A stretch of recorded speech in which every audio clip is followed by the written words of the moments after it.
খাস কলকাতায় বিজেপি কর্মীকে মারধরের অভিযোগ। মুচিপাড়া থানা এলাকার মুচিবাজারে এই ঘটনায় চাঞ্চল্য ছড়িয়েছে। বিজেপি কর্মীকে মারধর করার অভিযোগ উঠেছে তৃণমূল আশ্রিত দুষ্কৃতীদের বিরুদ্ধে। লোহার রড দিয়ে মেরে মাথা ফাটিয়ে দেওয়ার অভিযোগ উঠেছে তৃণমূলের বিরুদ্ধে। খাস কলকাতায় ঘটল এই ঘটনা। বিজেপি কর্মীকে মারধর করা হয়। মুচিপাড়া থানা এলাকার মুচিবাজারে চাঞ্চল্য ছড়িয়েছে। আহত বিজেপি কর্মীকে উদ্ধার করে হাসপাতালে নিয়ে যান স্থানীয়রা। নির্বাচনের আগে হুমকি এবং ভয় দেখানো হচ্ছিল, এমনটাই অভিযোগ আহত বিজেপি কর্মী।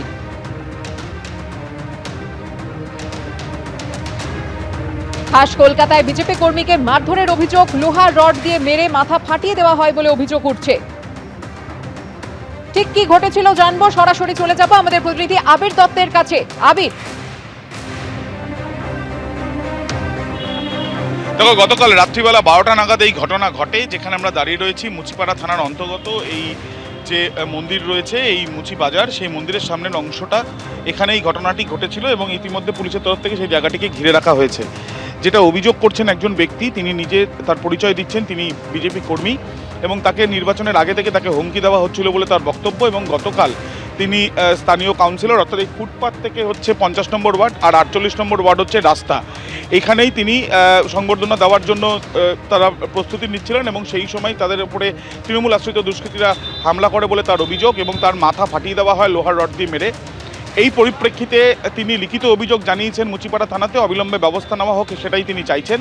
অন্যদিকে যাদের বিরুদ্ধে অভিযোগ, আমরা 48 নম্বর ওয়ার্ডের কাউন্সিলর বিশ্বরূপ দের সঙ্গে কথা বলেছিলাম।